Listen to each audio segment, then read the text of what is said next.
Explorer les dates et leurs numéros de série.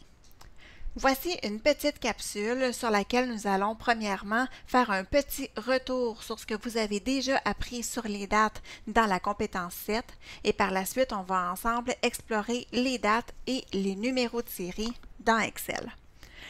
Alors premièrement, ce qui est important de savoir, c'est que Excel considère les dates comme des nombres. On peut donc inclure des dates dans des calculs. La date doit être saisie dans un format qu'Excel reconnaîtra, sinon elle va être considérée comme du texte. Vous avez à votre disposition un petit tableau de règles de liste de formats qui sont acceptables pour Excel, donc le format qui est saisi et le format que vous allez voir affiché dans la cellule. Ensuite, le format de date est lié à la langue et au pays qui est configuré dans vos paramètres Windows dans la section Heure et langue. C'est très important que vous ayez votre langue par défaut, Français, Canada.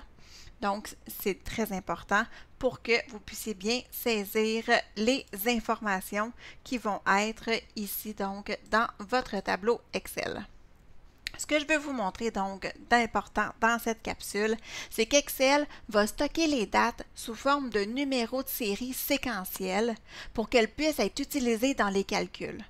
Par défaut, le 1er janvier 1900 va correspondre au numéro séquentiel 1 et par exemple, le 1er janvier 2010 va correspondre au numéro séquentiel 40 179 parce qu'il y a 40 178 jours qui se sont écoulés entre le 1er janvier 1900 et le 1er janvier 2010.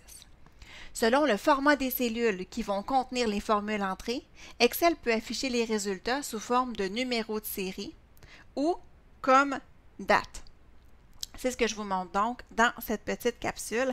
Alors, je vais écrire ici, par exemple, une date de début.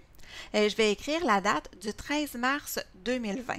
Alors, je vais l'écrire de cette façon-ci. Donc, 13 espace MAR espace 2020. Et je vais appuyer sur la touche Entrée, par exemple. Vous allez voir donc que la date va être alignée à droite de la cellule parce qu'Excel la considère comme une valeur. Excel a appliqué le format de date 13-mars 20 qui se rapproche le plus de la saisie de date qu'on a fait. Et vous pouvez voir aussi, si je sélectionne la cellule, que dans la barre de formule, j'ai la date 2020-03-13 qui est indiquée. Je vais aller indiquer une date de fin tout de suite. Donc, dans la cellule B2, je vais aller indiquer la date du 25 avril. Alors, je vais écrire 25 espace AVRI espace et 20, comme ceci. Non, même pas, je vais mettre 25 avril 2021. Alors, comme ceci, je vais appuyer sur la touche Entrée et on voit donc qu'il s'est passé la même chose que dans la cellule B1. Alors, donc, Excel a reproduit ce qui se rapproche le plus, donc le format qui se rapproche le plus de la saisie de date que j'ai fait et qui est accepté par Excel. Alors, si je sélectionne ça, vous voyez que dans mon format, c'est un format personnalisé qui s'est installé. Si je sélectionne mes deux cellules et que je vais mettre un format standard, vous allez voir la transformation tout de suite. Alors ça, c'est le numéro séquentiel des dates. Alors, je vais juste défaire pour qu'on puisse revenir aux dates. Et là, ce que je vais faire, c'est que je vais calculer le nombre de jours écoulés entre le 13 mars 2020 et le 25 avril 2021. Pour faire ça, c'est très simple. J'entre le symbole égal et je vais sélectionner la cellule B2 moins la cellule B1 et je vais appuyer sur la touche Entrée. Et je peux donc voir qu'il y a 408 jours d'écoulés entre ces deux dates-là. Alors voilà, c'était une petite exploration des dates et des numéros de série dans Excel.